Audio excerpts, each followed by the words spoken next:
Buen día, licenciado Ulises Manuel Calvo. Debemos reconocer a partir de estos momentos, y de ayer ya lo hacíamos, de que la justicia en Panamá se encuentra hoy por hoy en tela de duda. El nuevo sistema procesal penal, sistema penal acusatorio, está siendo seriamente cuestionado por la comunidad panameña.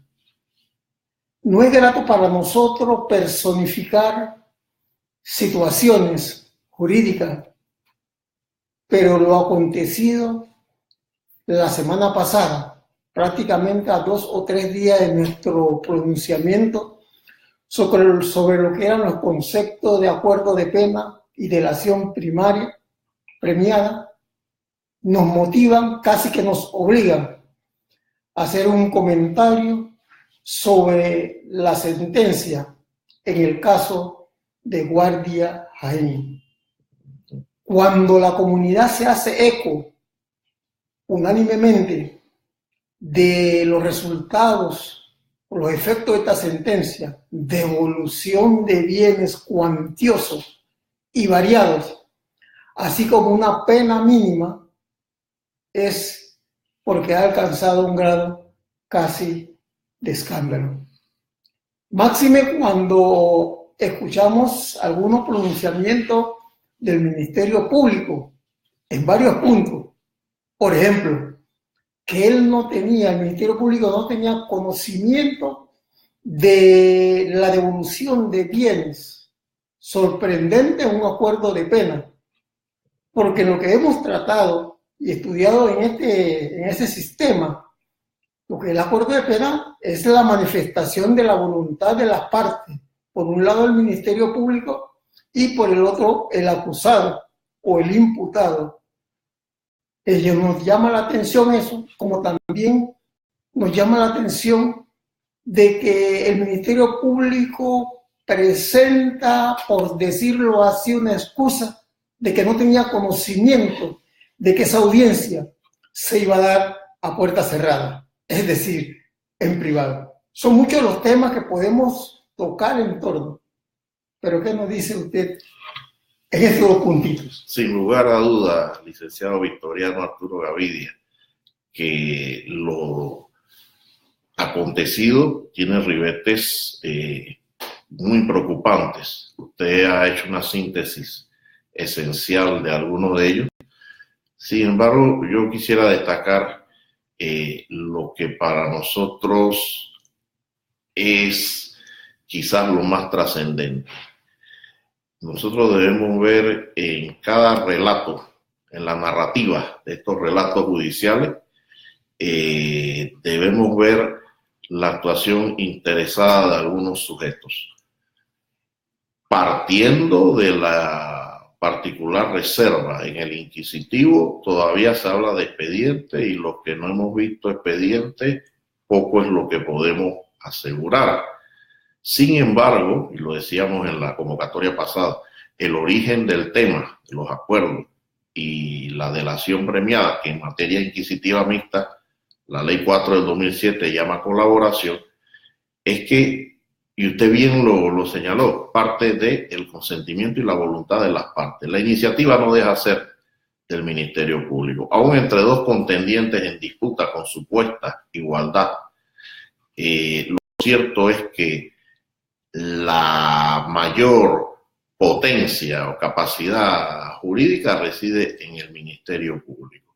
Entonces, ¿hasta qué punto es un ardid provocar la discusión sobre los bienes devueltos o que debían ser comisados cuando en el fondo reside?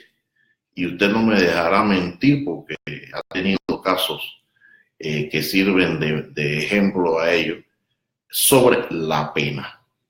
¿Cuál es la pena que usualmente, y la costumbre no ha dejado de ser, las prácticas, los usos no han dejado de ser fuente del derecho, se aplica a delitos tan graves como los que aquí se menciona?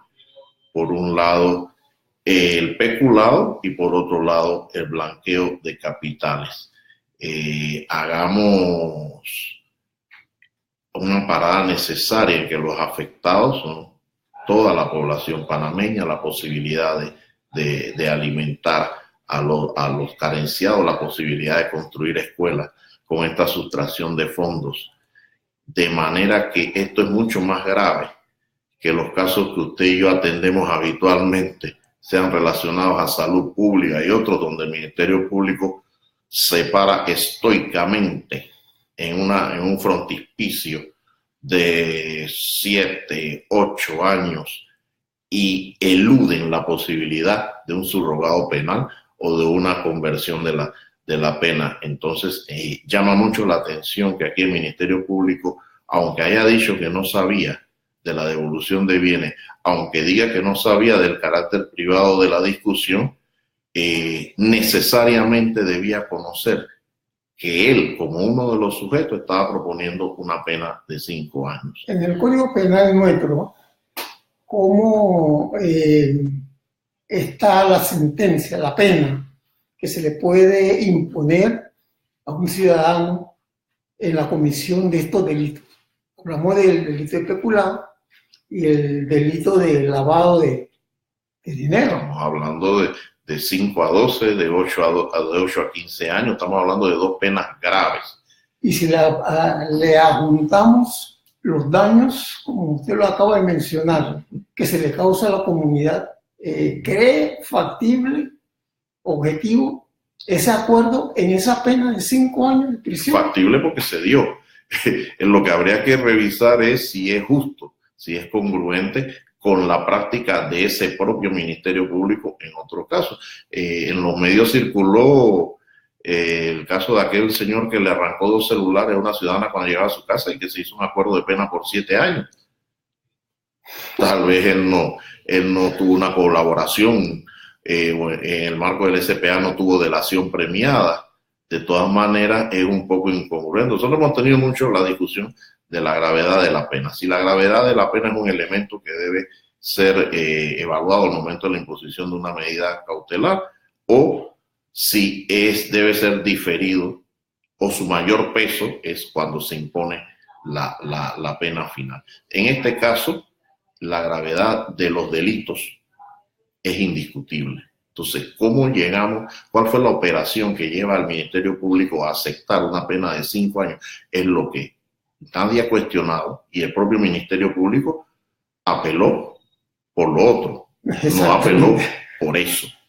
Quiere decir que hubo una manifestación expresa o propuesta de parte del Ministerio Público para que se llegara a ese acuerdo de 5 años de prisión. Quiere decir que en el relato hay un consenso aparentemente interesado en desviar la discusión hacia los bienes que debieron ser comisados o que deben ser devueltos, y se dejó de lado la discusión esencial sobre la pena. Lo cierto es que al final del negocio queda la sensación inevitable de impunidad, de que es un buen negocio desfalcar al Estado, siempre que sea bastante, que le dé la oportunidad de devolver algo y quedarse con el resto de lo sustraído. El desconocimiento que manifiesta el Ministerio Público sobre unos puntos nos llama también la atención, porque estamos hablando de un acuerdo entre partes, un acuerdo que es verbal o es escrito. Se supone que debe ser escrito. Si el Ministerio Público es parte de ese acuerdo, no puede ni debe extrañarse de que se lleve a cabo un tratamiento en una audiencia sobre un acuerdo en donde yo no he manifestado mi opinión, o debe haber constancia de ese acuerdo para que se dé un pronunciamiento del juez de garantía. Por supuesto que es por escrito y la iniciativa reposa en los sujetos y muy importante, es el Ministerio Público. Aquí lo que parece que además del acuerdo y de la colaboración y del carácter confidencial, puede haber algún interés por debajo de la mesa de esos que usualmente nos hacen sospechar y desconfiar de nuestro sistema de justicia, con la lesión que eso implica para la noción de seguridad jurídica esencial para el desarrollo de toda nación. Bueno.